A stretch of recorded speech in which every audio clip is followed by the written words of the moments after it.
The business news now with Nona Peltier.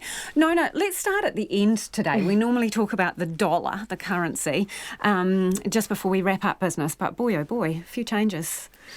You know, it's been quite a day. So this afternoon, somebody tweeted that they thought that the Australian dollar, that New Zealand had hit parity with the Australian dollar. Well, it didn't. It came close. And that was after the Reserve Bank of Australia dropped its cash rate to 0.25%.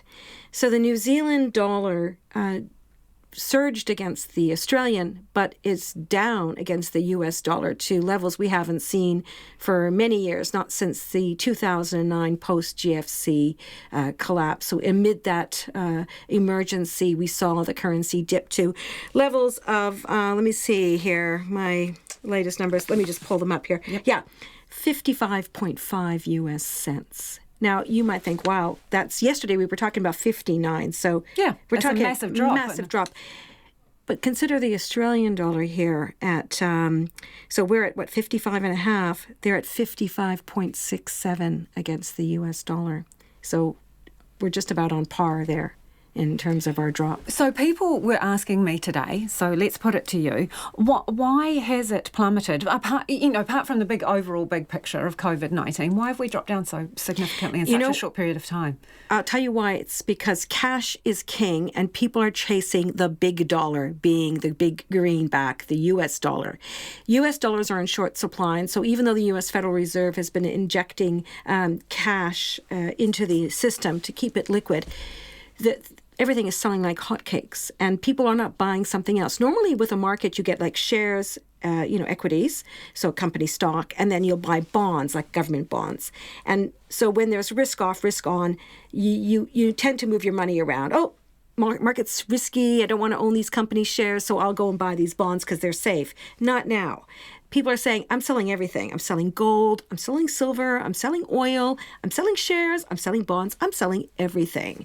And I want my money. And I want it in US dollars. And so that's why the US dollar is so very strong. There's almost nothing anyone can do to stop its march. And the Reserve Bank of Australia has looked at quantitative easing. There's calls here in New Zealand for the same kind of treatment. Everyone is trying to calm the market, but really, basically, we're talking about a massive sell-off in everything. And really, what people want is their money back, and they want it in U.S. dollars because, of course, commodities trade in that currency. And, of course, it's still the U.S. dollar. And, yeah, that's what's happening. And so do I expect that to continue? Yes, I do. Yes, I do. And I think it would be what can stop it. So then what else has been going on today that we need to know about? Every day Nona comes in with a swag of papers at the moment because there's just so much going on. And yet there's so little to say. I mean, it's almost the same story. Today I just wanted to say that the tourism stocks have continued to fall. Sky City, we talked about them yesterday, down 20% today, their share value. Tourism Holdings, we've talked about their steady decline, down another 31% today. And remembering that this is just today. That is just today.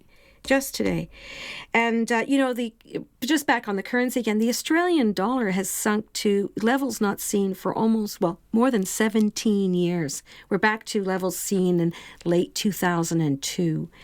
The markets. So, the New Zealand Top 50 Index, it opened up like not too bad. Like we were up at one point, about 10 points. But, we finished down 3.6%. That's 340 points down to 9,114. And there's nothing really to stop any of this. There are no stops. I mean, what people are going to be looking for is some kind of a cure for the virus that's spreading around the world and causing all this upset. I mean, until then, what can change? We had some GDP numbers out today, and they're historic, and it showed that the economy had slowed down again in the last 3 months of the year just past. It had been slowing steadily, really, since December 2016. So we finished up down about 0.5% on the quarter before, 1.8%, I think, on the year earlier, something like that. But it doesn't really matter. Those are really historic numbers. And now we're looking at a recession, for sure, almost certainly for the first half. And then for the year, we're looking at a contraction of perhaps 3%, 3 to 4%. That's what we're seeing. Bank economists, all sorts, are saying, look, please put more money into the system. We need more money in the system. We need to make sure we have a liquidity. And this is going to be our story for a while. I don't see it turning around. And so I think people should brace themselves for continued volatility and turbulence and just wait it out.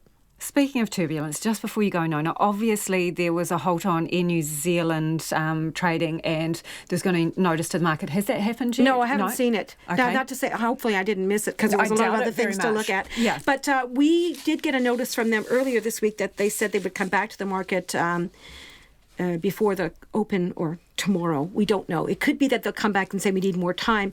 We haven't heard anything yet, so we'll just have to wait and see. That expecting something before the end of the week, perhaps. Yes. Well, we'll get something. What I don't know. Yeah. All right. Thanks, Nona. That's Nona Peltier with our business news today.